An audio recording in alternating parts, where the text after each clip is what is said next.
What if God wrote your to-do list? 52 ways to make the most of every day. Review your calendar, checkbook, and browser history. You may have heard the decades-old saying, if you want to know what's important to a person, just look at their checkbook and calendar. To apply that adage in the 21st century, you may want to appraise your browser history as well. Then decide if a thorough review of any of these should go on your to-do list. It's up to you. First, let's all agree that your time, money, and attention are three of your most valuable assets. Let's also assume that you are typically judicious with your resources. You are intentional about making time to attend third-grade band concerts and arrive early for job interviews. You are intentional about not missing car payments and giving a certain percentage of your income to worthy charities. You are intentional about choosing to read, watch, and listen to things in the digital world only if they instruct and uplift. Let's also admit that we sometimes drop the ball. Quite a bit of our time, money, and attention is wasted or misused.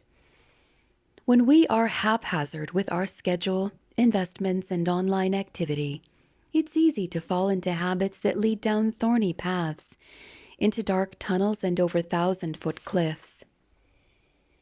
What kind of things are we talking about? Every person is different. One person's vice may be a beneficial attribute to someone else. Many habits have moral implications. Many of the choices are whims or guilty pleasures. The following incomplete and rambling list includes choices that hijack our time, risk our financial well-being, and take our imagination places we don't want to go. Some items on this list do all three.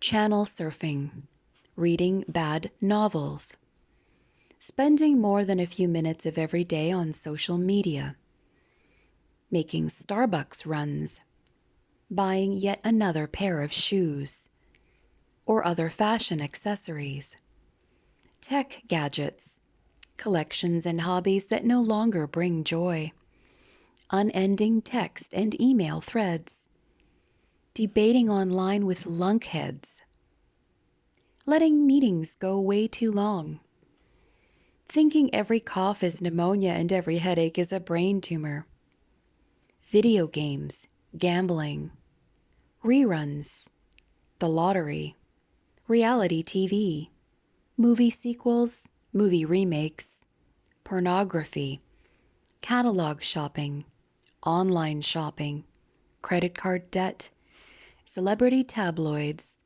designer clothes, $150 haircuts, $30 cheeseburgers, bottled water, convenience store snacks and junk food, alcohol, drugs, feeling sorry for ourselves, and allowing technology to rule our lives. This list could have gone on for an entire page, and I may have overlooked your own biggest time, money, and attention waster. And again, not all of these are necessarily vices. I also apologize because some of these concepts probably hit way close to home. We all know people who have damaged their health or well-being because of some obsession, addiction, or compulsion. Consider this list a diagnostic device to help you consider your own next step. Which reminds me, whatever your guilty pleasure, it's not my job to tell you to give it up. That's between you and the Creator of the universe. If you think God put review your calendar, checkbook, and browser history on your to-do list, your only responsibility is to do the review.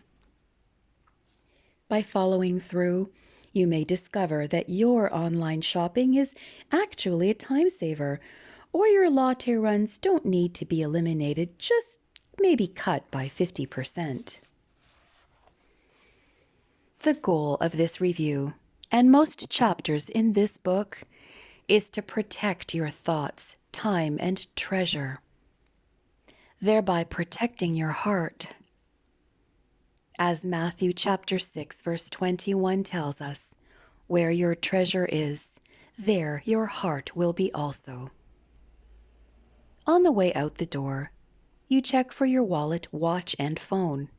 Take that as a reminder to check how you use them. Checking the list. Give your schedule, your investments, and your conscious thoughts to God. He will use them in ways you could never imagine. Invest your precious commodities wisely. Don't give God or your family your leftovers.